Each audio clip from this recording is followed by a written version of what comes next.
నిజంగా నేను చాలాసార్లు అనుకున్నాను, మనకెందుకు టికెట్ రాదు, మనకెందుకు పార్టీని గుర్తించమంటే అది రాంగ్. అప్పటికప్పుడు గోడ దూకొచ్చులకు ఇస్తారేమో కానీ 1985 తెలుగు యువత అధ్యక్షుడు చేశాడు. 2014, 2019, 2024 ఎమ్మెల్యే అయ్యాడు. మాగంటి గోపీనాథ్ స్వర్గస్థులైన వాళ్ళ చూడండి.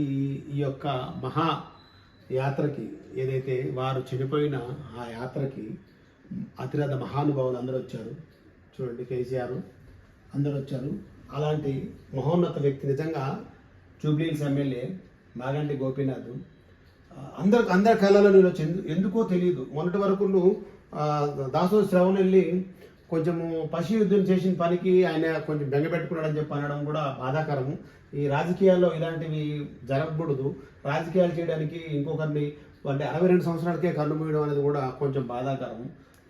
ఆ యాత్ర చూడండి, చివరిసారిగా ఆ యాత్ర చూడడానికి జూబ్లీహిల్స్ కాన్స్టిట్యున్సీ నుంచి కానీ నలుమూల నుండి కానీ ఆయనకి చూడడానికి, నివాళులు అర్పించడానికి, వీడ్కోలు పలకడానికి అతిరథ మహానుభావులు వచ్చారు. అది మనం చెప్పుకోలేము. అప్పటి నుండి పనిచేస్తే 2014లో ఆయనకి ఎమ్మెల్యే టికెట్ వచ్చింది. ఇది పార్టీ నిజంగా గుర్తిస్తుంది అప్పుడు అనుకున్నాను. అందుకొరకని మరొకసారి మన ఛానల్ నుంచి వారికి మనస్ఫూర్తిగా శ్రద్ధాంజలి ఘటిస్తూ వాళ్ళ కుటుంబ సభ్యులకి మనోధైర్యం కల్పించాలని ఆ భగవంతుని కోరుకుంటున్నాను.